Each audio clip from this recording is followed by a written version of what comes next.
In this segment, we'll be speaking on finance. Some would say that finance is the petrol that powers a business. How true is this? To help us explore and understand the vital role finance plays in MSMEs is an elite panel consisting of Mr. Jide Majiagbe of Smedan, Mr. Osai Bovo Omoregbe of Fidelity, and Funke Medun of LeapWorld Africa. All right, thank you very much for joining me. But then before we begin, let's take a quick look at this information.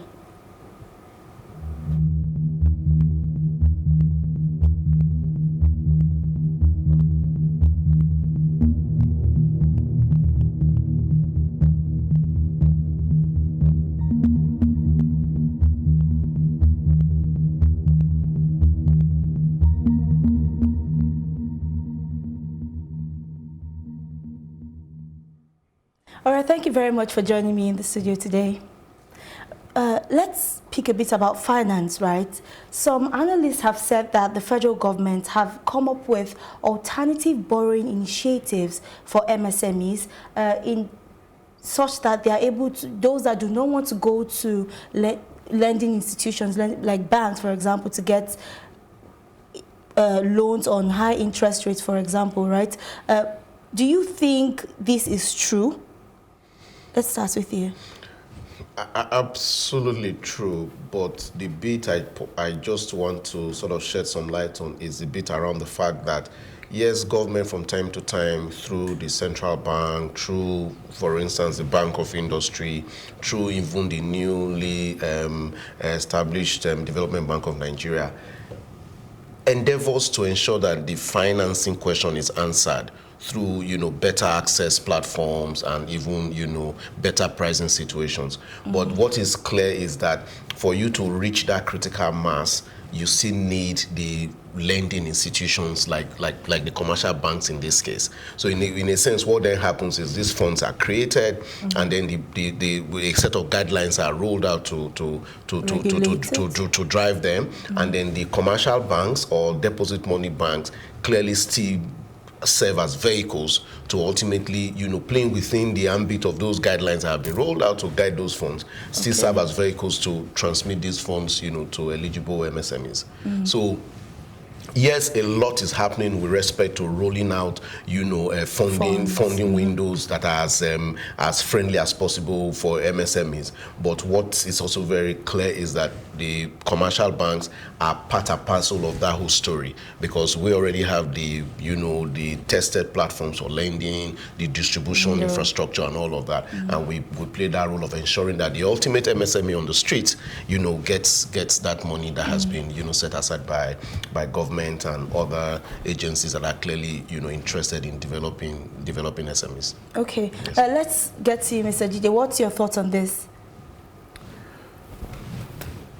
Let me be very frank. The government is doing a lot. Yeah. It's doing a lot.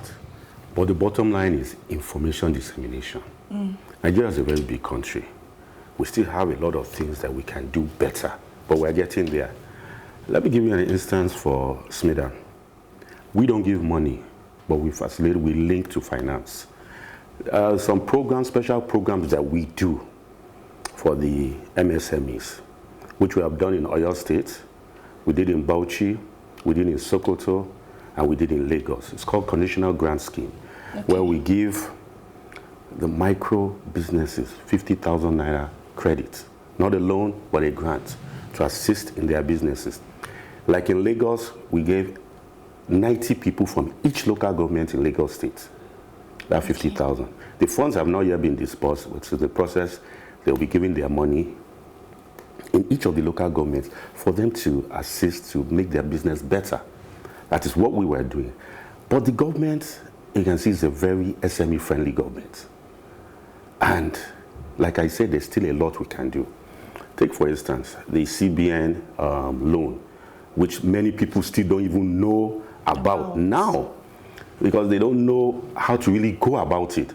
Remember I said information dissemination is a problem. It's at 5%.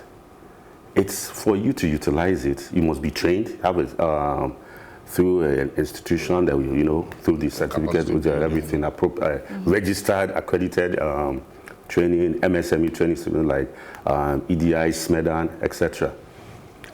And for that, you process your application. But the thing is that how many people really know the avenues? How many people really know the opportunities available? Just like in SMEDAN, in each of our states in the Federation, we collaborate with the state governments. There's nothing we do that the state governments are not involved. We have a beautiful relationship with the Lagos state government, the ministry, the Lagos state trust fund, which they give funds. And it's not difficult to access. It's not difficult to access. But people always look at it that, is it political? It's a very cumbersome process. It's government, whether it's state or whether it's federal. What is it? It's government. It's this. They want to know whether they will increase our tax or etc. etc. Just like the You Win program. Many people thought it was a hoax. To You Win 1, You Win 2. In fact, there was a particular You Win just for women. Women still, as I'm talking to you now, when I do my training session, if I ask people, did you know about You Win? People still tell me they never heard about You Win. And You Win had 1, 2, 3 editions. People are quick to believe that these things are scams or they are politically, motivated. So right like today is MSME Day. In our head office in Abuja and all our offices outside, our staff are out, spreading the message. No matter it is, we always say one thing, think big. Start small, but start now. Don't let finance be the barrier. Have that thought that you can succeed. Have that feeling that you will succeed, and you're halfway there. All right, we'll take a quick break now to watch a quick video, but then when we come back, we'll talk about financial records, which seems to be a very big challenge. All right, let's just take a quick listen to the video. My name is Bruno Oekina. I'm the CIO, Chief Inspiration Officer of Bruno's Place Unisex Salon. Bruno's Place is located at the busiest mall in Nigeria, and that is the Ikeja City Mall, Lagos. We also have one in the busiest mall and the biggest mall in Abuja, Jabi Lake Mall. And we've been able to employ over 100 staff. Now we have built a prototype, which can be replicated in the 36 states in this country. But the major challenge that I have is that getting funds, huge funds, to carry out this project is a bit tough, because getting funds from, banks or from investor in this country, a lot has to do with who you know, and it's very political. And at the same time, if the investors do not key in with the purpose, behind your business, it can be pretty difficult. I want to know whether UN has a window, to support this kind of business that can give employment or empower people. You can imagine with 2 branches, which I have done for a period of 5 years now, okay, about 6 years to be precise, we've been able to employ 100 staff, 100 stylists. Just imagine we're in 36 states in this country, we could employ more. So I want to find out if there is opportunity, for. I also believe there are a lot of businesses out there in this country who have been able to develop a prototype which can be replicated. So I want to find out whether there is a window or an opportunity for such a business like this. Thank you. I'm sure you heard that. It's still along the line of what we've been talking about, loan accessibility. But we have often heard analysts, we've heard some institutions say that they are scared to give some of these MSMEs loans because some of them don't even have the expected financial records, right? But are you seeing any improvement in this regard? Yes, things are improving. Awareness is deepening. But if you look at those MSMEs or entrepreneurs who are at the level where they now know a lot more what to do and how to better run their businesses versus the portion of the MSME segment that still needs to know there is a lacuna. I mean, by Smedan's statistics, we have close to 40 million MSMEs in Nigeria. So, for instance, if you are not having a coverage level, either from a financial access point of view or from the point of view of these guys having the necessary capacities to be able to get more position for funding, say to the tune of, to the level of, say, a 20%, 30%, you're still going to have a situation where whatever has happened may just be like a drop in the ocean. So to that extent, for us, for instance, what we've sought to do as an institution, Fidelity Bank, is that long ago we recognized that funding is possibly the last mile problem. The bigger issues are issues of capacity. The man has set out to run a business. Should he even be in that business in the first place?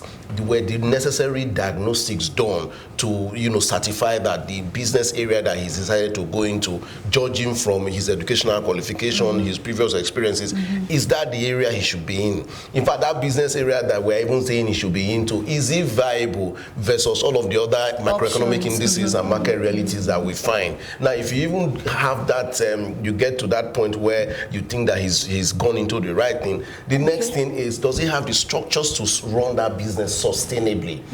Does he have a financial reporting, a bookkeeping and financial reporting process in place, however basic it is? Yes. Is there like has the business been set up properly to understand that you ought to have a human resources function, for instance, a customer care function, a focused business development function, and all of that, and then ultimately, are we dealing with a business that if you are unable to reach the man, the entrepreneur, the main promoter on phone today, you still have a business place to go to where you can meet all of the other subsidiary officers who will give a face to the business? Now, what then happens in such situations, even where those realizations are on the table, is, I need to go employ some chartered accountant somewhere to pay him 300,000 or 400,000 or 500,000, as the case may be, to keep my books. I need to get some big exotic application to run my books for me on the accounting side and my human development function and all of my enterprise resource management functions. The answer is no. So one of the things we've also done is to as much as possible recognize that helping these people build capacity is a major way to go to now enabling them become more eligible for financing.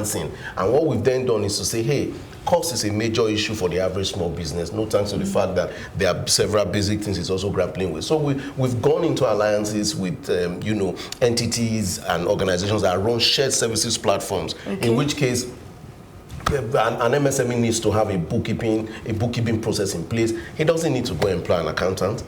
All he possibly needs to do is to get linked up to an accounting firm that already has a structure that enables itself multiple MSMEs at the same time. And then that MSME just then pays a token at the end of, say, every month. Absolutely. And so perhaps go to now enabling them become more eligible for financing. And what we've then done is to say, hey, cost is a major issue for the average small business, no thanks to the fact that there are several basic things it's also grappling with. So we've gone into alliances with entities and organizations that run shared services platforms, in which case an MSME needs to have a bookkeeping process in place. He doesn't need to go employ an accountant.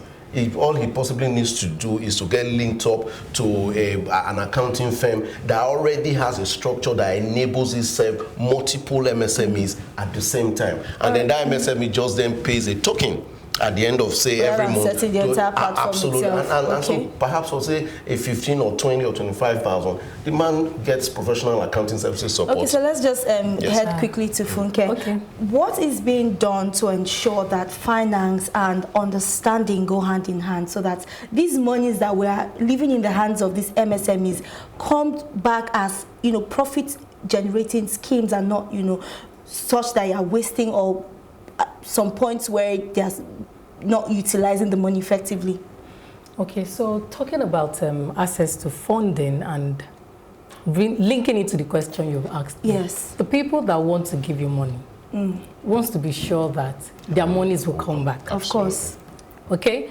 And there are different ways of assessing finance. So people should also understand the stages of their business and the kind of funding they would need. Exactly, the question I was going to ask as well. You can start from friends and family if your business is. So some people want to start and they think investors will just come running, no track record. It may not be easy. You can do trade finance. You can buy and enjoy free, interest-free access to money. You can go to developmental banks. So we're a BDSP, Business Development Support Service Provider for Bank of Industry, Lagos State Employment Trust Fund, and we work also with some commercial banks. So from experience, don't go for expensive loans at some stage of your business. Even the commercial banks have, like he said, SMED and CBN has some intervention funds that people can get. So once the information is there, now capacity building and knowledge. So let's take it back. So I say I'm a firm believer of business plan. And I say it again, that business plan is not until you write 1 million pages of a plan. Finance, in the minimum, your records, profits. So let's go back to the way they were calling it. Let's leave the new name. Profits, how much do I want to sell? What will it cost me to produce that? That's my gross margin. So what next do I need to pay salaries and all that? So look at it. Is it really profitable? So if you look at it, once you've answered that question, how do I make sure that the money is not just sitting in profit? The cash is king. It's like oxygen to your business. Even if you have profit on paper and the cash is not coming, you will not be attractive. What are the banks looking for? Bankable businesses. That's why they are banks. Because not all businesses where they will get their own monies back. So small businesses should also put time. Okay, you don't have to look for very expensive consultant. Yes, we like to make the money, okay? But just sit in the minimum. I keep saying there's no shortcut. You must own your business. Sit, write those things on paper. If you can't sell it, so we have a transaction, we're trying to do a business plan for a consultant, and the person thinks, we can't enter your brain. And if you cannot explain your business to me, I can't explain it to you. Clarity is okay, key. so entrepreneurs should go a step to even try to write something down. See if your own business is profitable enough.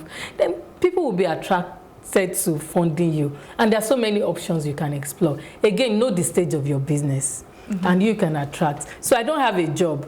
I want to marry a beautiful Miss Nigeria, and you are deceiving yourself. So understand where you are at the stage of your business and grow along that line. If you want to start big, then you better have what is attractive to those people in place so that you are selling hope to them. All right, so let me get back to you. How do you know what kind of funding you require for your business? Because at some point, some people will tell you, some business, I've had the opportunity to speak with some MSMEs, they're telling me that they didn't even know that they requested for more money than they actually needed. I mean, that would lead to spending unnecessarily. So how do you know what kind of fund you need for your business? Okay, I'd approach this from two angles. The first is, like Funke said, you must, if you've set up the business and you're looking for funding, there must be clarity around the stage of development or growth that the business is.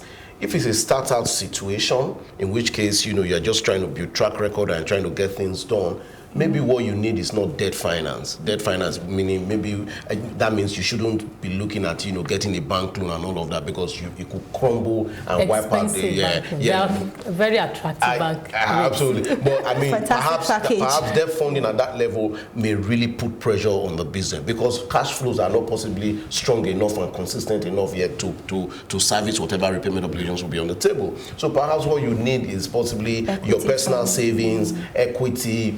Then equity funding support from friends and family and fools, by the way, FFF, and then other people's money and all of that. Then you could also then be looking at maybe at that level to venture capital funding, which will also be essentially equity funding, because those guys will, depending on the business model and the attractiveness of it and the future they see, you can get a VC to come in, for instance, and then they put in money, equity funding. Then depending on the stage of growth of the business, again, you can also get PE funding. People who would also come give you money and work with you to sweat that money and cash out at some point. Okay. So that's the first angle. So again and again, it's about, reiterating the fact that you must get the relevant professional advice. And when I say professional advice, I mean in Fidelity Bank, for instance, a major end to our MSME interventions is our advisory propositions, where you come to us, we can spend time with you to discuss your business, to do the necessary diagnostics end to end, and help you identify the key issues you need to focus on, and also work with you to bring up solutions. Now, then I think this is all we can actually take for now, unfortunately. But then we would always have the opportunity to continue this conversation on Plus TV Africa. Sending your questions or LeapWorld as well. We'll be moving into the next segment shortly after this break. Be with us.